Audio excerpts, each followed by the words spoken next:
Oh, great job, Jason. How long gone? We're fucking back in Glendale in the lab as God intended. We're sipping on mud. We're wearing shorts. It's just this is how long gone is supposed to be recorded. We have to have shorts on. That's right. And drinking coffee. That's it, really. That's really all it takes. Speaking of shorts, it's tough because I'm going to be attending a music festival today. That's right. You attended a music concert last night. That's right. You know, it's what, 85, 90 degrees today. That's the problem. Sun's up, scorching. It's scorching. Sun's down.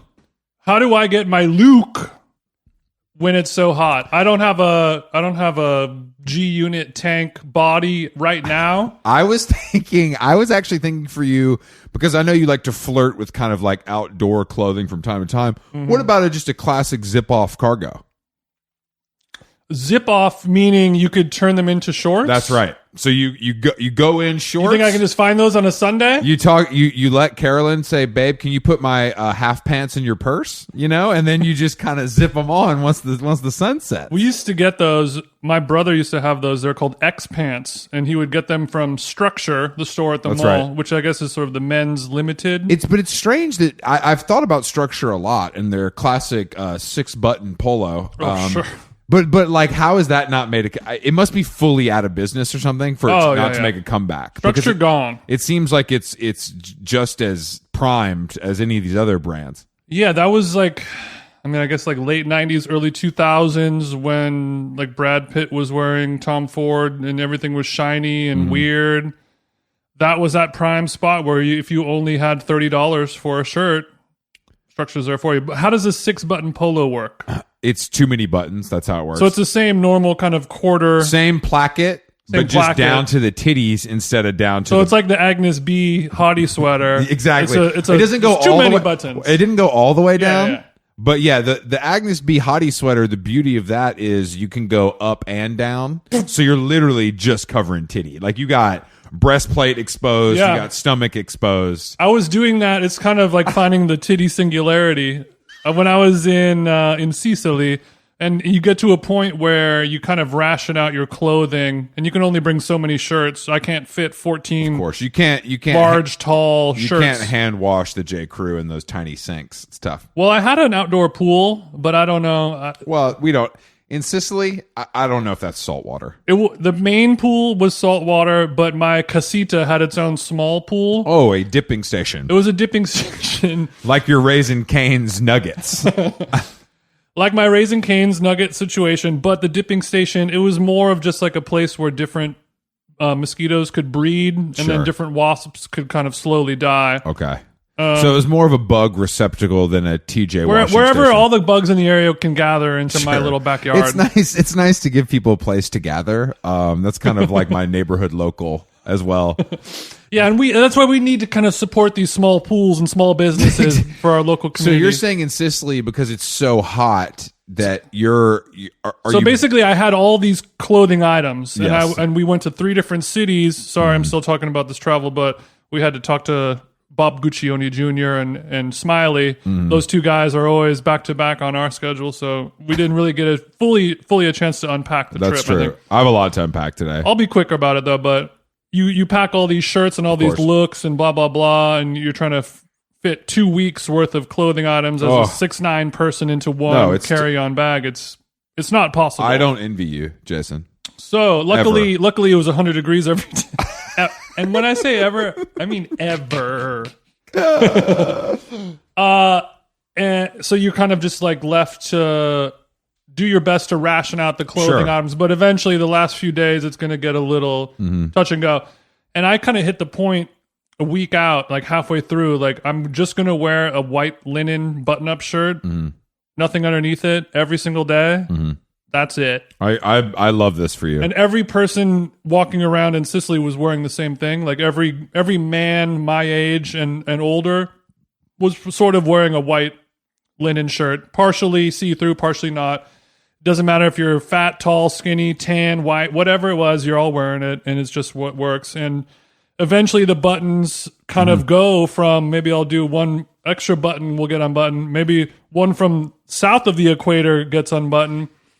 And then eventually you kind of, if you're going to land on the singularity of one single button being buttoned, Is it in the dead center? Is it one up? I guess it depends on how saggy your titties are. It depends on how busty you are. I think for someone of your stature, it's going to have to be lower.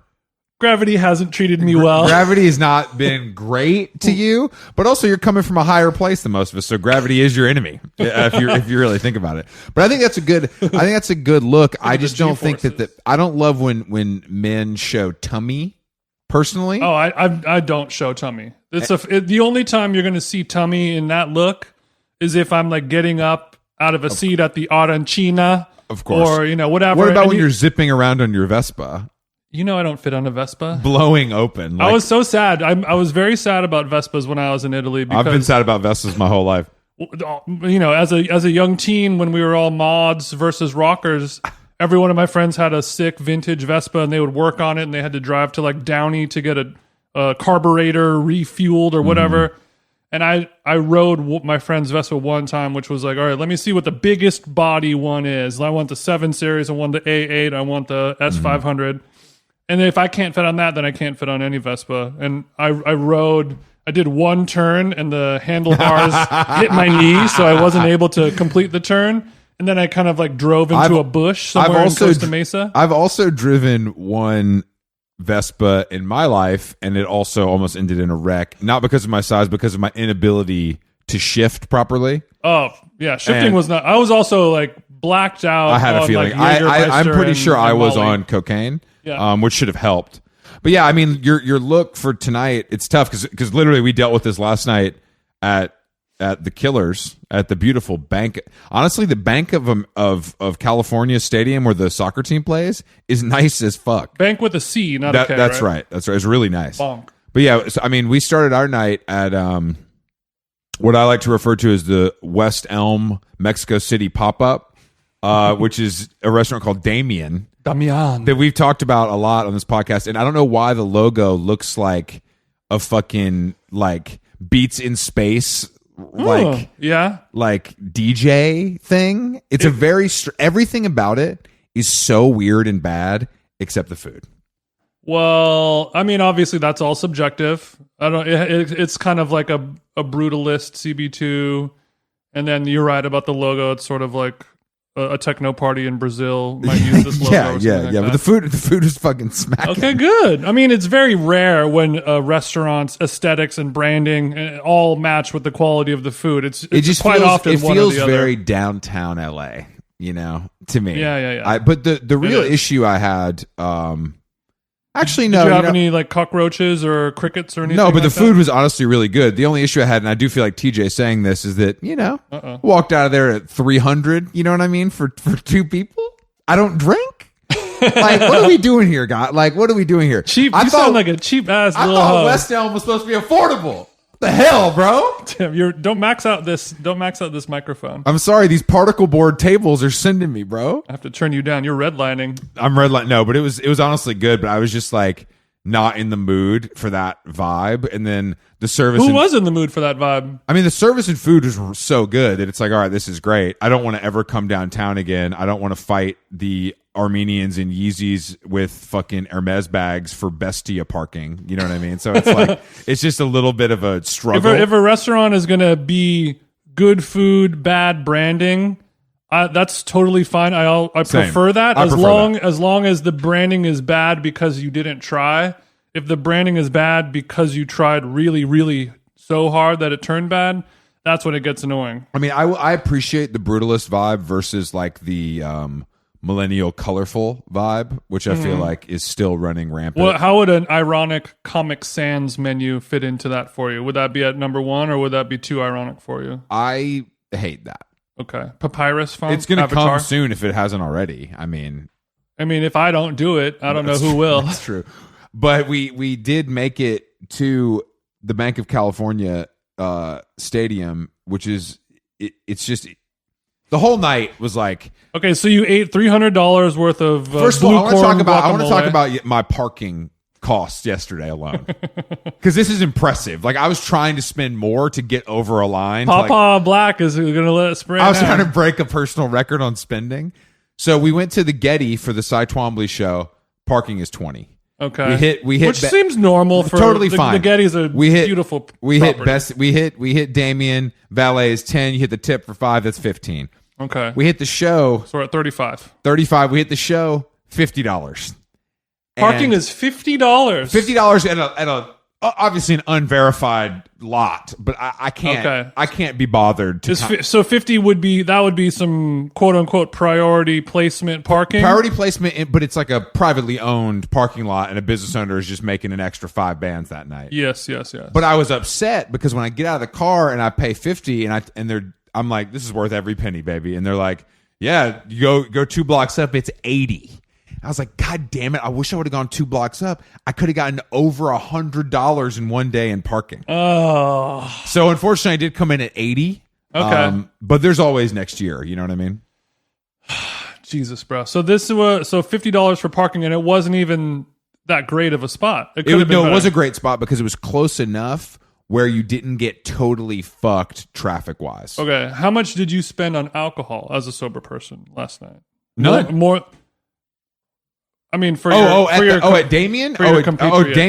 Damien had to, I don't know what those spicy margs are looking, probably 20 at least. Times beautiful 3? glassware too. Beautiful glassware. Okay. So you spent more in parking than alcohol. I did spend more in parking and alcohol, but the tickets, thanks to our friends at Golden Voice, were free. And shout out to PJ. Shout out to PJ for the Killers tickets. It was a no comp sold out show, but somehow Chris Black slipped through the cracks. But you didn't get a QR for the parking or anything like that? You had to kind of No, it was interesting. I didn't feel like hitting PJ on a Saturday for the VIP parking was really tasteful of me. That felt bad. Mm-hmm. That's where you and I differ, but carry on. I know. But so we get to we're walking to the show, and Alex is kind of like, who are these people? You know, and I'm like, this is the ugliest crowd I've ever seen. So in my this is entire the life. Killers headlining with Johnny Marr from the Smiths opening. Johnny Marr is the opener, and he also comes out and plays a few with them. They did This Charming Man, and it was great. Okay. But yeah, so Johnny Marr solo, which he sounded great, and he does Smith songs. Okay. Which I also, when I'm looking around, he's doing fucking Hang the DJ. I'm like, oh, hell yeah. And I'm looking around. Not one person knows the words except a 60-year-old man. A 60-year-old white man with like a pompadour. I'm like, my G. But the crowd is hideous people. But it's 20,000 of them. So it's like, you know, what are you going to do? But the best part for me, first of all, the Killers, best live band I've seen in years. It's so pro. It's like kind of mind-blowing. But I'm next to these two guys. Well-oiled machine. I'm next to these two guys, you know. They're probably older than us, 45, 46, you know, big guys, Spanish speaking, that feel like they might like manage a car dealership. Like they're making money. You know what I mean? They're doing pretty good. They got a couple kids, maybe an ex-wife. They're doing pretty good. But I'm like, what are these guys? You know, they're wearing like Nike golf hats and polo. Look, totally normal guys. Okay. So totally normal. They're not guys. Like Bad Bunny's TM No. lighting guys. These are the most regular guys you would run into at a 7-Eleven in Southern California. Okay. Bro, Killers, come on. These motherfuckers are losing their shit, know every word. And I'm like, these guys are sick. They've had 4 big beers each. I'm clocking them because the guy's got his kid on FaceTime. He's like loving it. They know every word to some of the deeper cuts.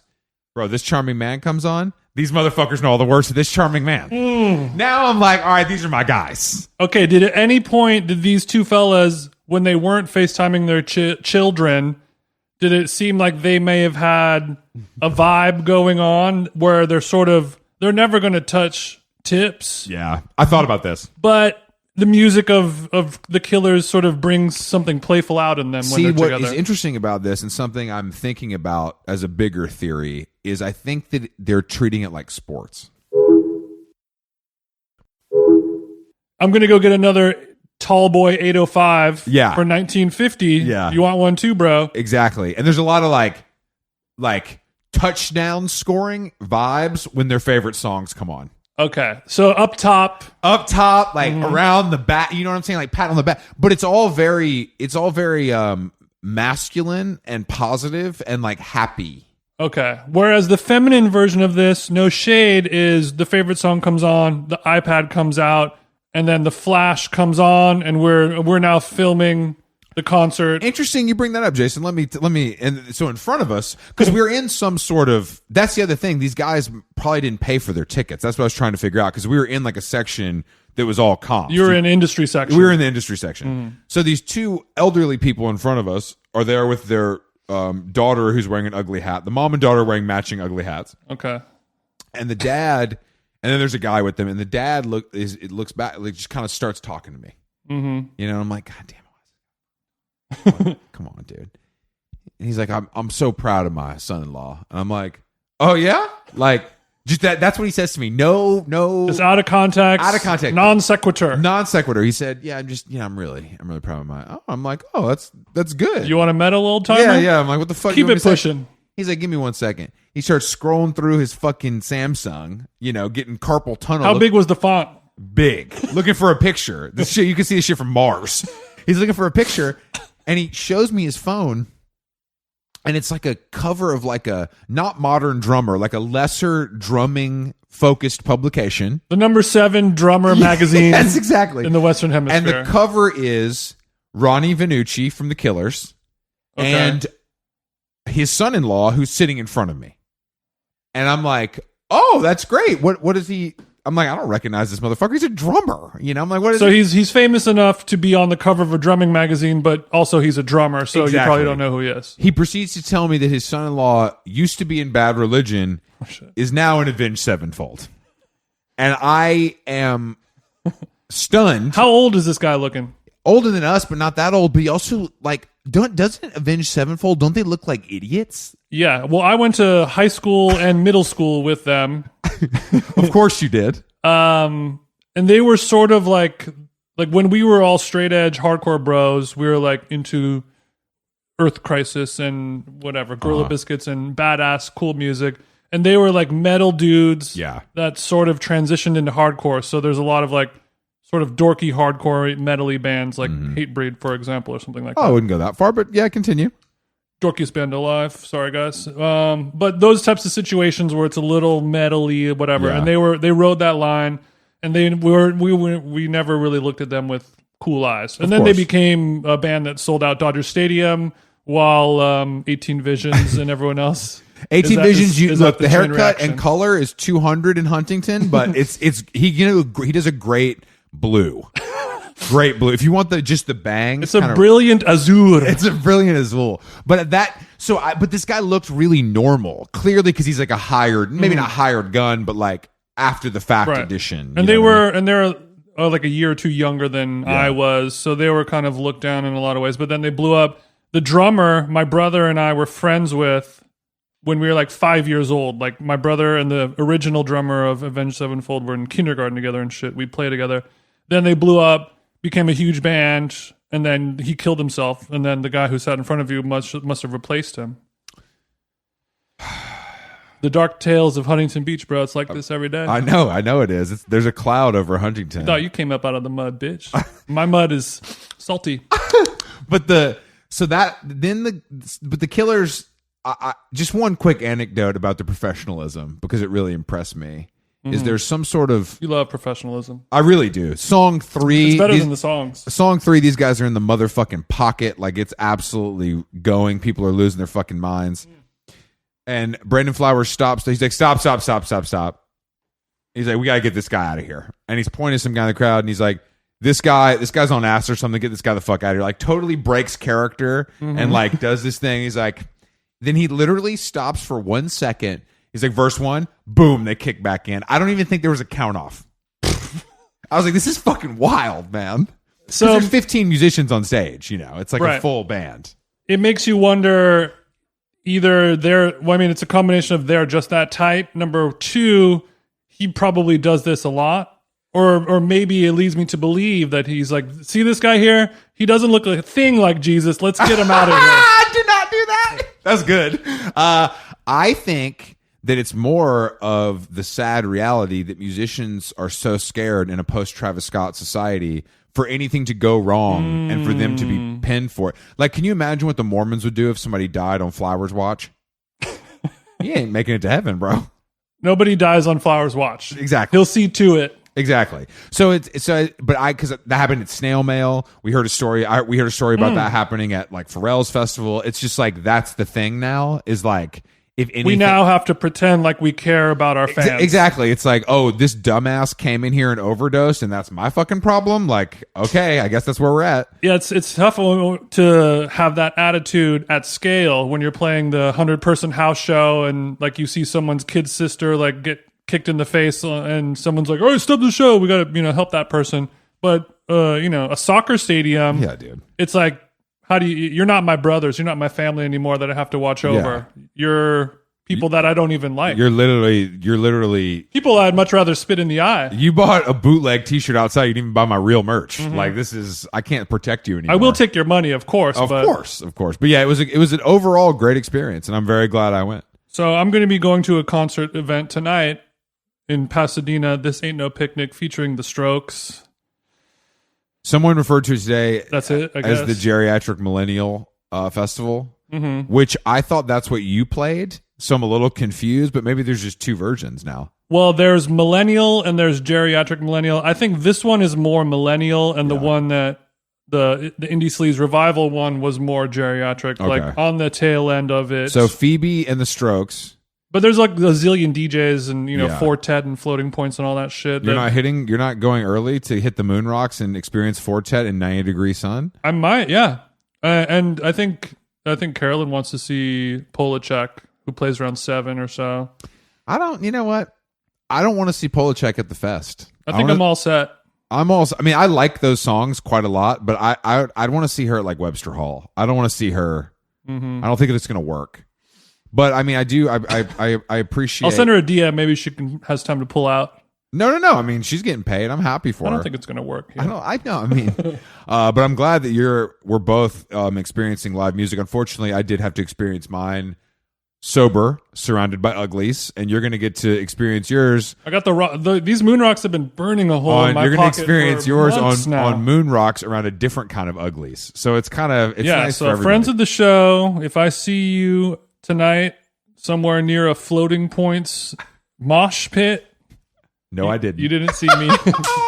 If you see TJ laying down just touching grass, that you did not see TJ. That was not him. Yeah, I'm gonna keep all my clothes on, I promise. But I want to debut my new Prada shorts that I got at the outlet first day out the feds. But then I wanted to pair it with the gray cashmere Prada sweater to do a gray on gray Prada on Prada. It's going to be 90 degrees. Jason was able to purchase some long Pirelli Prada Pirelli shorts at the outlet, which I at the time I advocated for. Now that I'm kind of thinking about them again, I'm going to say it's a one and done wear situation, so choose wisely. I know. Do I just wear a sweater and say fuck it? How breathable is the Prada cashmere? I bet it's fine, but I would maybe just wear something underneath it, maybe tied around your shoulders. You know what I mean?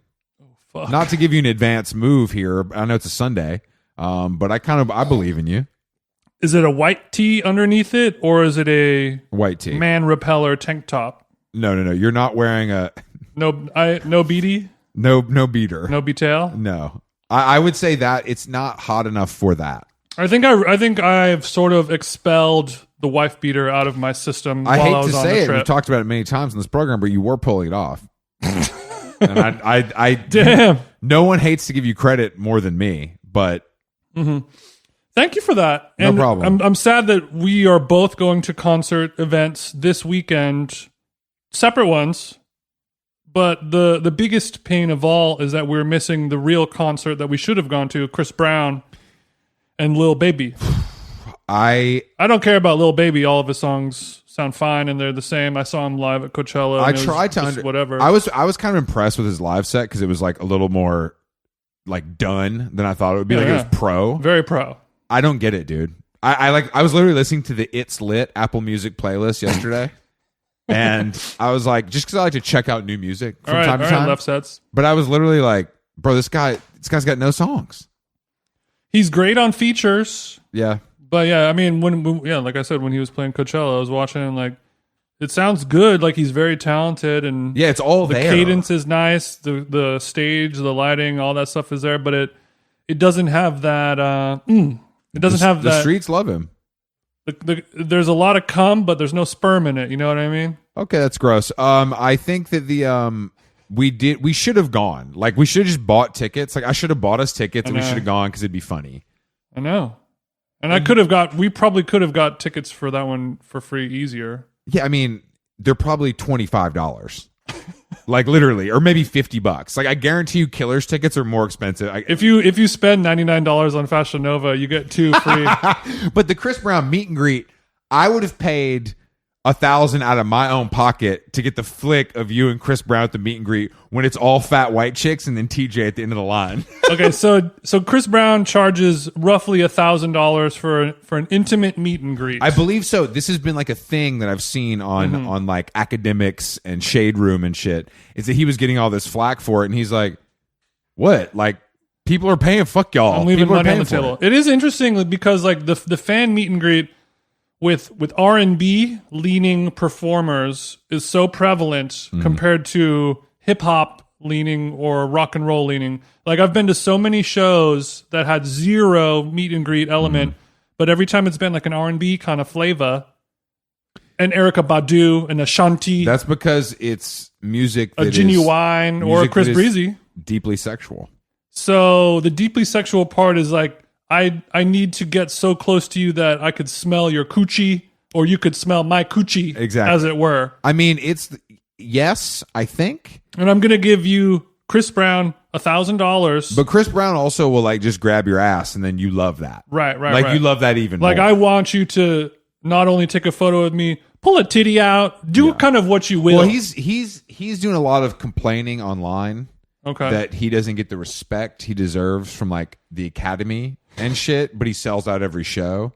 Right. And it's like, well, bro, you did, you beat did up you did clean the clock of America's princess. yeah, you're like a monster, and it's like he's always got like Don't problems. name his albums. No, he's always got these like problems. Like he's always like, somebody got arrested at his house, or like this happened or that happened. He just there's always something. He just can't keep his nose clean. And I'm sure the records are boring as fuck, like, because R&B is the most boring genre of music that exists. But yeah, that's you're never going to be recognized by the Academy, quote unquote, which is just like the people who are like, you have to maintain a level of professionalism in order to earn the respect and trust to be moved up to the big leagues or whatever that is. And like you said, there's always, every 2 weeks on TMZ is just like some guy was like passed out, or like some guy overdosed in his pool. Something happens. There's just always something, and it's just a mysterious Lamborghini accident. Yeah, and I'm just like, bro, I honestly think if you kept your nose clean, no pun intended, because I'm sure he's snorting a little something. Yeah. He's the John McAfee of sexual urban dancing. If he stopped doing graffiti, that would get him pretty far too, based on what I've seen. Yeah. But yeah, I mean, there's no question he's a bad guy, but we forgive a lot of bad guys. Yeah, it's like there's the guy who tried to kill Ronald Reagan or something like that. Like, now he's out after like 30 years, and he's like a emerging like musician. Or like OJ or Bill Cosby, any of these people who have like a massive permanent stain on their record, and they're like, "Hey guys, I did my time. Like, let me chill." And it's like, no one's ever going to forgive you for beating up a woman, let alone the most beloved that's woman my whole thing with it. Like, the that's world. like, you didn't say something fucked up. You know what I mean? It's clearly proven, and it's someone who is so beloved. But that's why Chris Brown is so fascinating to me, because he is fascinating. He did that, which is terrible. I'm a huge Rihanna fan, of course. And then he did a song with her. They've recorded multiple songs together after that happened. Yeah. So in his dark, twisted, methed out brain, he's like, I don't see what the problem is. Well, I mean, I think it's like, just because the victim forgives you doesn't mean the world does. Exactly. It's just one of those things. But it's very, I'm sure that's like a mind fuck if you're him, because it's like, I'm selling so many fucking records. Rihanna and I text or whatever. We're all good. Like, what's the thing? But then it's also like, he's like fentanyl, kind of, is what he reminds me exactly. But everyone's also like, I don't need a fuck the Grammys. I don't need Grammys. But then when you don't get one, it's all stupid. Which game do you want to play? I would rather play the money game, which I think he might be winning. Yeah, he's just fine. He's doing just fine. Because Chris Brown, he's invited to the cookout. Yeah, for sure. And stay at the cookout. I would rather be invited to the cookout than to the Grammys. Like, what are you going to do with the Also, it's like if the heart and soul of the community is I don't know if with you. he might have hits though. Those songs might be on the radio for all I know. Like current Chris Brown songs. Yeah, but he does like his album's like 38 songs. It's like, bro, there's no way there's good. 14 of them are just different sounds of him doing flips and spins and stuff. It's like bed squeaks for 6 tracks. I'm all set. Bro. He's just taking his victory lap. He's too talented is the problem. But we should have gone to the show. The bottom line is we should have gone. The reality is we should have done all 3 of these things back to back together. That's so cool, man. It would be like a sideways style wine tour. We just hop in and like, all right, guys, now we're gonna go to see Chris Brown at where did he play? The Forum or something? Or? Probably Staples or the Forum, yeah. And then he's over at Crypto. He's over at the Crypto. Crypto, yeah. He's like, yeah, that's cute. What do you got? You got bank of what is that? Football, soccer? Well, I got a C on it. I'm C. I'm C. So I will have a hard time finding out my outfit tonight, but we'll see what happens. I'm gonna. All of us are waiting with bated breath to see the kind of outfit post. Hopefully, you like tag. But then another part of it was like, so we're gonna go see the Strokes as like the main draw. I haven't seen them in 20 years probably, and I'm mainly going because my girlfriend is like, I want to see the Strokes, and I don't like that energy, you know. Well, I don't. It's weird because like I want to see the Strokes, but not enough to go to 2 large concerts back to back. Yeah, but I would rather see them in this setting than opening for the Cursed Red Hot Chili Peppers. I would do. You couldn't. There's nothing you could helicopter me in and sit me on Flea's shoulders, and I would leave. See, because you're saying I went to the Killers concert and it was the ugliest looking crowd that you've ever seen. Mm-hmm. Just imagine what that Chili Peppers crowd's looking like, though. I mean, the Killers crowd... It's got to be 3-4x. I think people thought worse? The Killers crowd would be a lot older than it was, and it wasn't super old. Like, it wasn't like everybody's our age. There was, like, young people there. Red Hot Chili Peppers... Can you imagine a 20-year-old at a Red Hot Chili? There's no way. I mean, I guess there is. If they're selling that many tickets, there's got to be. I guess there is. They're able to suspend the disbelief of how bad the last 20 years of their music were, or something like that. No, see, that's the thing. Or they I was talking like to. I was talking to this with friend of the show, Twin Coleman. He's like, I think there's just different eras, and like a lot of people grew up with like them having those big hits, like the Beavis and Butthead movie song and shit. It's like not bad. You know, that's like better than most of their shit. Where it's like it was on the radio when you were the Conehead soundtrack. When you're if it's on the radio when you're a kid, you hold like a different place for it in your heart, I think. The Scar Tissue comes on and you're like, okay, this song's actually pretty good. Yeah, you know, kind of like that. I love the lyrics. But the but all that is to say, do I go dressed as Julian Casablancas? You need to go dressed as a Stroke. I think because that was I have the photos right here. Call Carol and tell her to get a tailor over here. We got to get these pants a lot tighter. I've heard Julian's going through it. We've all heard that. So what does that mean exactly? Well, I think he left his wife and child, and he's using substances, and he's not facing the crowd while performing. But he sounds really good. Okay. Apparently they sound amazing. So he's lemon-headsing kind of. He's lemon-headsing but sounds good. But it sounds good. Yeah. Okay. Is what I've been told. But I'm sure it'll be good. Like it's also like, bro, they got hits. My thing with them is they're not I haven't seen them in a long time either. They truly just stand there. Mm-hmm. Like they don't move, and I think that's cool when you're 20. I don't know. Like the part of the Killers that's so good is it like he's putting on a fucking show. All of them are. Like it's good. I'm sure the Red Hot Chili Peppers are too. They're dancing all over the place though. Too much. All right, what do we have on here? I have a quick anecdote that I would like to talk about. Let's do it, bro. I went to Kenny Beats' house. Oh, really? That's right. With Mike and Dylan, they invited me over to listen to the album. Album listening party. His new album, Louis, is out on XL on the 31st. Did you hit the Seth Rogen gravity bong or anything? There was some weed smoking going on. Okay. But I hadn't done that in a while. Sat in the stew, heard stories about the biz, and just How'd it feel? Felt fucking great, to be honest. Okay. I mean... Did it have you jonesing for a key bump or anything? No, but it did have me kind of like, if you just want to push play, bro, like, Give me something. You know what I mean? Like, I'm just like, you got all these beats and shit or whatever. Your name literally has beats in it, and you're not playing anything for me to spit over? Like, I don't, that's kind of crazy, dude. I'm here. The microphone's here. Why are we wasting time? Yeah. You're playing me all this unreleased music that's by famous people, but you don't want, I don't like. Well, I mean, at least you got the invite. I didn't even get an invite. And I know what all those little knobs and buttons do. But that's what makes it less fun. Fair. You know, I'm like a child. You know what I mean?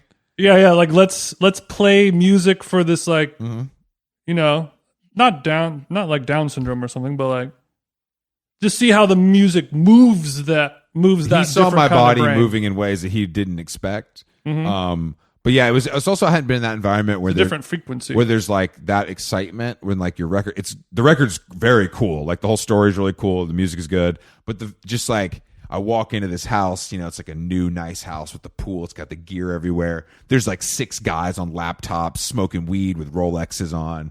Just felt like stuff. It's like an episode of Dave. Exactly. It felt like stuff was getting done.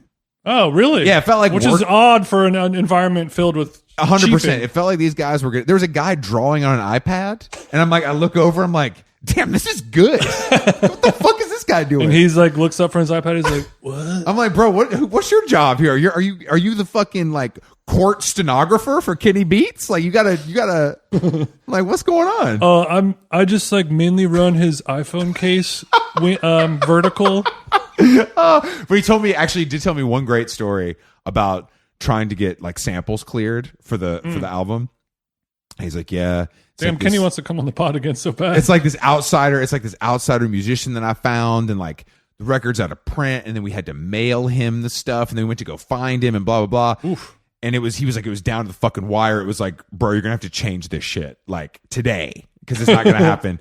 And then he's like, he's like, bro, then we get the call, and this 90-year-old man's granddaughter's like, Kenny Beats, I love the cave. You got to do it, Granddad. No. And he's like, so my fucking YouTube show got the sample cleared, and like we're good to go now. I'm like, that's so sick. That's a very good story. It's very good. It was very good. So I was happy to hear that. The other stories I heard, I'll tell you off mic. Okay.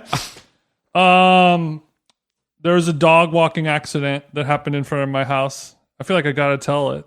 It was such a crazy experience for me. I want you to tell it. I don't know if I'm going to be able to comment on it without sounding like a monster. Okay. That's fine. Because you want me to sound like a monster? No, I don't want you to sound like a monster, Okay. but I'm saying this is a safe space. It's just not. It's just you and I. Not. It's absolutely a safe space for you to feel feelings that you might normally think are not feelings that you should feel in public. Okay, well, go ahead. You can go inside the sauna if you want to get really in the dome of truth.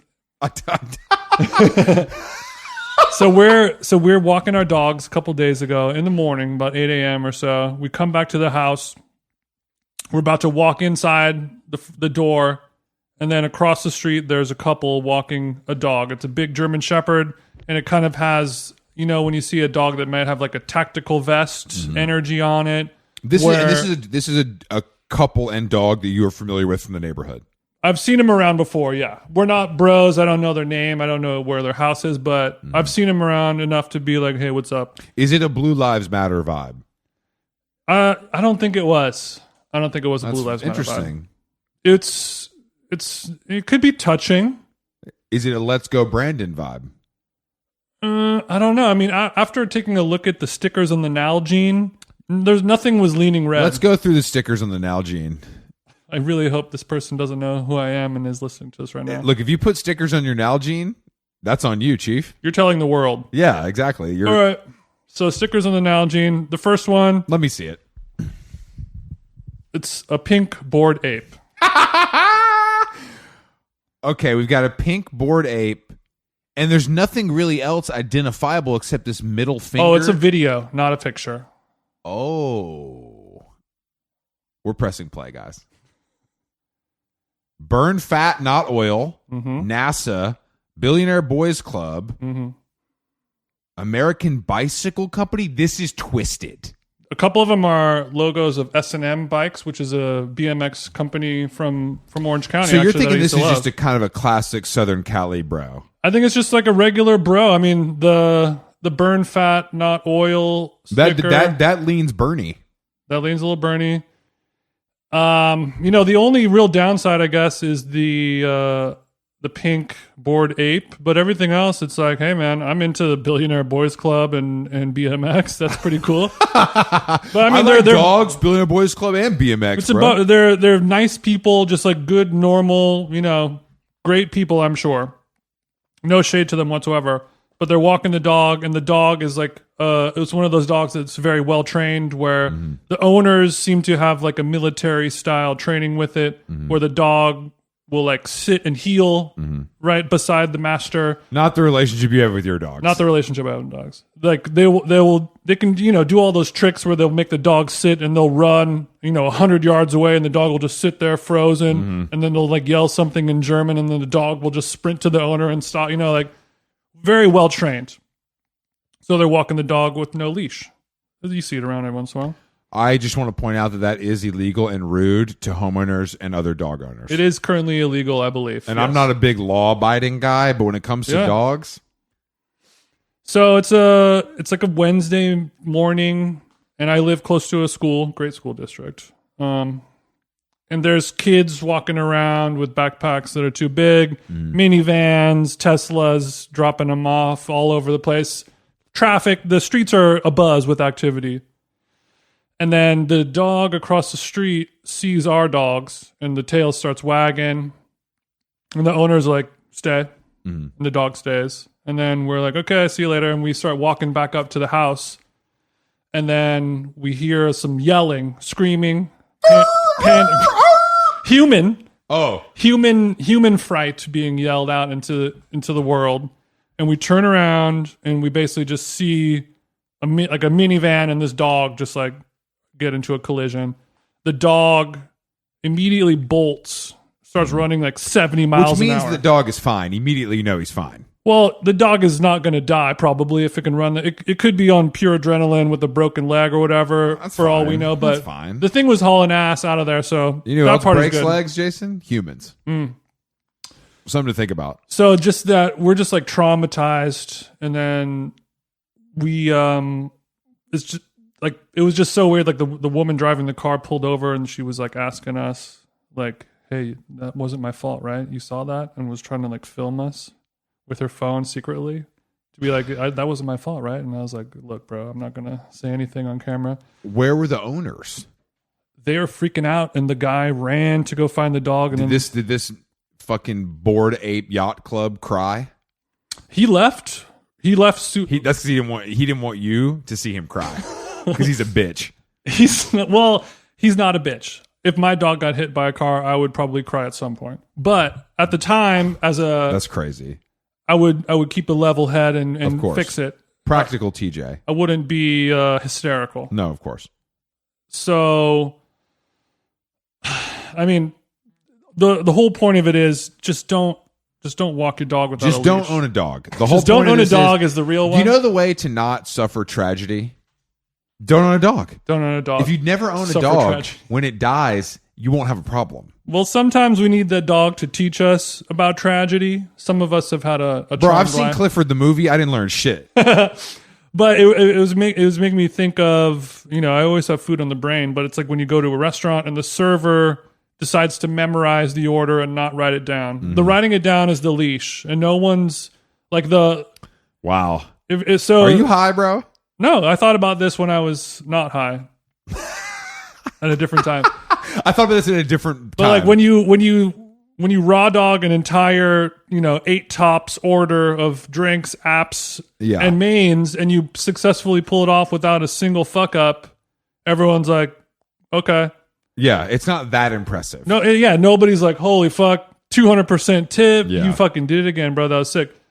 It's just sort of to, it's for themselves to indulge their own whatever. The same way with I agree. When I see people walking the dog off leash, I'm like, who are you stunting for? Right. Because you think you're stunting. Yeah. You want to exert and show your power of control over the animal. Right. It's just like, riding your bike with your motorcycle without a helmet, or all these things where it's like, yes, it does look cooler than not doing that. Like when you're riding a motorcycle with no helmet, you look cooler, but it's only by 2%. But the chances of you dying are 200% higher. Much higher. And when you have a dog with no leash, you look cooler, but it is 2%. Depending on what kind of leash you can afford. Now, I'm not. No, I'm saying if you walk a dog with no leash at all, yeah, no one's going to pull over and start unzipping your pants and filleting you because you're the man. It's just they're just going to be like, oh, no leash. The Good reality dog, is, great job. yet again, another dog tail, another time for me to search looking for the upside of dog ownership. Cannot find it. The only thing I see is money, sadness, money and sadness. That's all I got. And piss. Yeah, it's disgusting. I watched 3 people outside my house today talking while they picked up shit. I'm like, you guys think this is normal? This is fucked up. I never talk when I'm picking up my shits. That's nice. You don't want to make eye contact. I'm a gentleman. Yeah, so yeah, I mean, just wear a leash, dogs. And owners never do it unless you're in like Joshua Tree. Hermes makes a leash. Burberry makes a leash. You know, I'm sure Givenchy makes a leash. Yeah, man. You know, get it popping. Let's see what we're looking at. We got about 10 more minutes, Chris. What do you think about Sydney Sweeney's parents being Trumpers? Magas? Oh, yeah. You guys are shocked by that? Like, I don't know if anyone's shocked by it. I think it'll be a good thing for her career, though. Sydney Sweeney is like the hottest girl at your Southern Republican high school. That's her whole vibe. Mm-hmm. Right. I don't think I'm sure she's like a woke Hollywood, you know, like that's her vibe, except that she married a failed 45-year-old restaurateur. But we've all, you know. That won't last. That won't last. She'll get snapped up by one of these Hollywood hotties. One of the Hollywood Chris's is going to hit. So she's basically, I think her value has increased. I didn't see the video, though, because it from what I understand, though, it alluded to, but there wasn't concrete evidence. I think what I saw, because the only reason why I'm talking about it, because my Twitter Explore page was just, that's all it was. And I'm like, what the hell's going on here? And there was like a photo of her on her Instagram with like her and her brother at some like country hoedown of some sorts. And they're like posing together, doing a thumbs up. And then there's another photo where her brother is in them and she's not.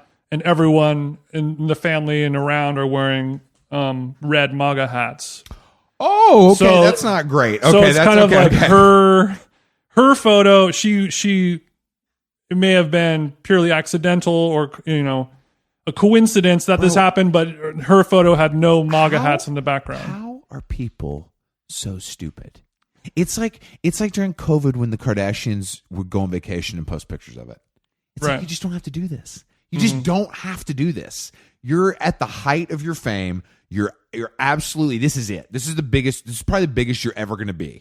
You can sustain this for a while if you just play ball. Just don't do this. Just don't even go see your family. Yeah, that's you don't what have you have family to do. when you're famous. You're famous. Like nothing, you can't have family. I know, but if it's your mom's 60th birthday party, I don't give a shit. I'm gonna buy her a fucking car and say I'm busy. Like I'm not. If there's any chance of something like that happening, I ain't doing it. Is Uncle Earl coming with that red hat? If the answer is yes, you bring. I'm saying adios. you got to bring somebody with you. Like you got to bring somebody with you who's like, hats off, hats off. You want to take a picture with Sydney? It's like that's my sister. Hat off. We're taking the photo now. Hat off. Your sister right here. She's the reason why you got that Hellcat. Exactly. You can't afford that Hellcat. I'm just like, you like that plasma TV, don't you? Okay, then that's right. Take the fucking hat off. I just really like some of these mistakes that these people make. I'm just like, that's crazy. Like that. This is so preventable. So much at stake that you would think that people would.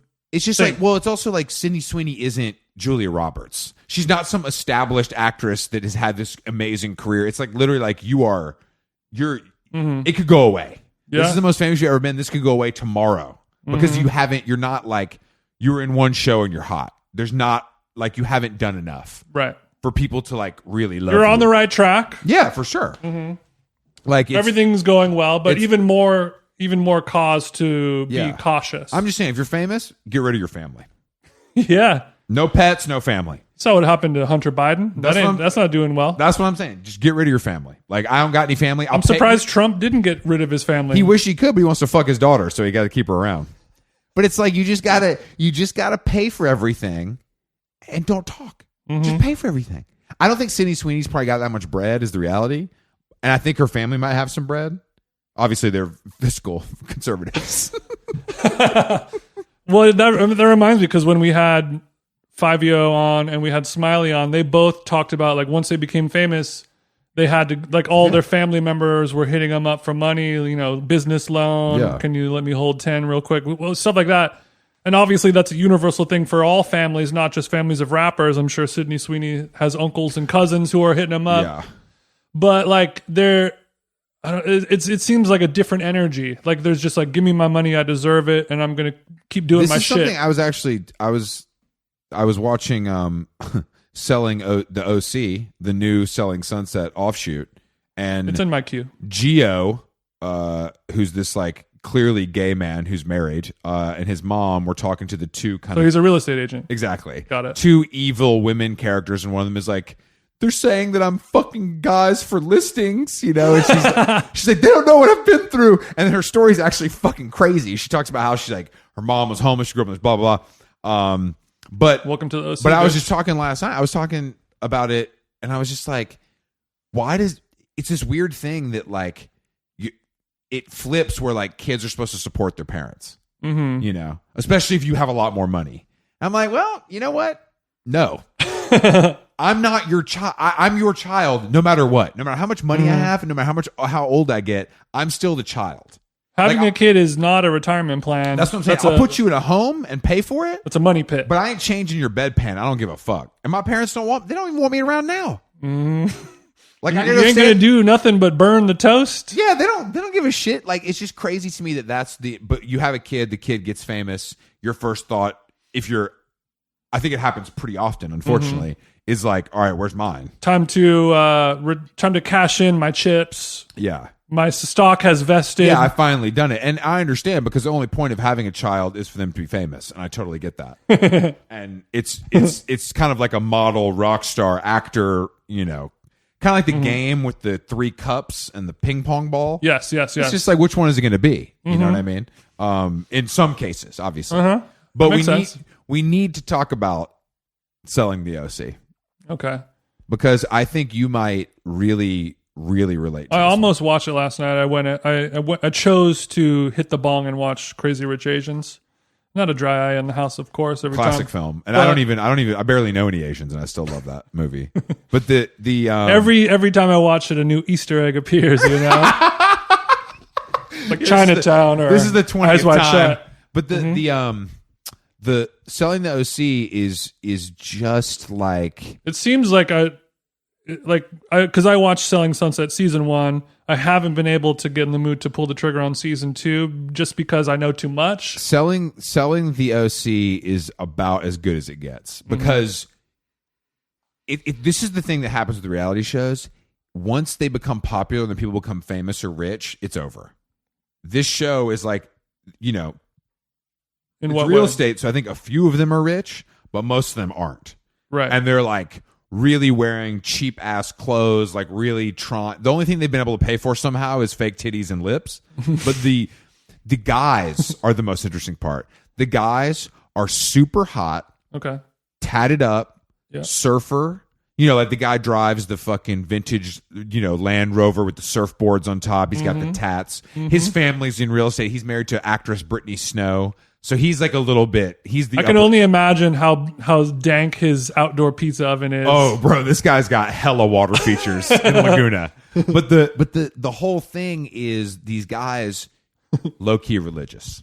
Yeah. They've all got kids. They're like in their early 30s. They're really good looking. They're married and have kids. When all they should be doing is counting their money and fucking. They've completely ruined their lives. And With Jesus?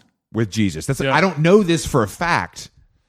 No, I mean, anytime you're in an affluent white suburb, I'm sure you've been around a few down south. I don't know what you're talking about. There's a little bit of, yeah.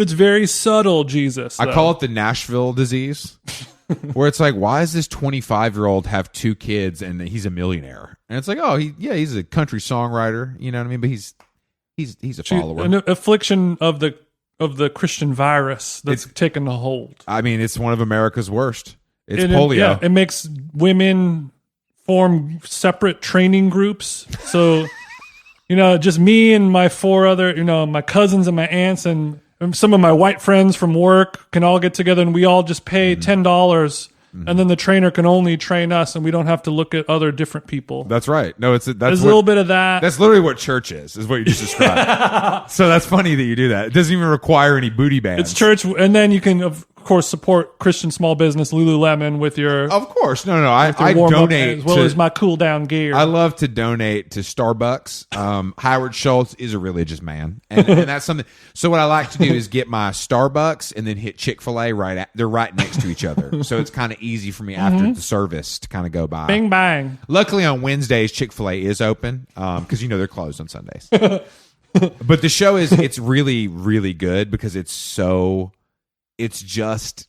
I don't know. I guess I need to watch it. You need to watch it. I mean, people might argue, people might say it's bad, but of course it's bad. When I say good, I mean awful. Yeah, I mean, there's a real estate show on television is never going to be good. No, and these two chicks that are a team claim to have gotten a $20 million listing with a cold knock. I don't fucking believe that. I know Zillow cold pair of knockers. I know Zillow TJ don't believe that. And the one chick who said she had the rough upbringing looks like she's had like full chin reconstruction. Her face looks fucking crazy. Really? She looks like a linebacker. It's fucking crazy. She looks like she has the Chad filter on. Yeah, no, literally, she looks like she's been chewing that incel gum. Ooh, I could go for a stick of that actually. My TMJ is acting up on the road. Oh, I hate that. All right, well, I think we're good here, Chris. We have we got some funny pods this week. Yeah, we do. Some odd and unconventional guests. That's right. You literally could never guess. We have an announcement coming up pretty soon. Yeah, on the 7th of September, we'll be making a little announcement. And it's on the 7th of September. That's right. Okay, I'll be in New York. We'll be there. J'adore, je cru. We can do a classic Eastern time announcement. So fun. Yeah, more pods this week. And also, let's give a quick shout out to a friend of the show, John Mayer. We saw him this week. Just want to say, John, we see you. Down at the bungalows? We saw John down at the bungalows. He was enjoying the buffalo cauliflower just like us. We won't say what day, du mois. Oh, no, of course not. No, of course not. But yeah, that's it. I think we got nothing else. That's it. I'm glad I'm finally back now. I woke up at 7 a.m. yesterday and today. Feeling good. Just so crazy. I mean, it turns out the only thing I needed to do to get back on a normal sleep schedule was reintroduce a steady stream of THC into my blood system. That's all it took. I had a feeling that's where you were going with this. I think the real answer here is never going back to Europe unless there's money attached to it. So thank you for that. No. Every year, 2 weeks, I'm visiting a country where marijuana is illegal or bad and hard to get. Good luck with your treat talks. I don't want to do it, but I have to do it. I don't like seeing you like this. You were irritable, short, not as kind of creative. Yeah, when you go into a rehab, when you're checking at promises and everyone's trying to kick their H, does everybody look like they're having a good time? No, they're going through withdrawals. The difference is H is cool. Pot is cool. Pot is cool. How long gone? We'll see you next week, and thank you for listening. Yeah, guys. See you later.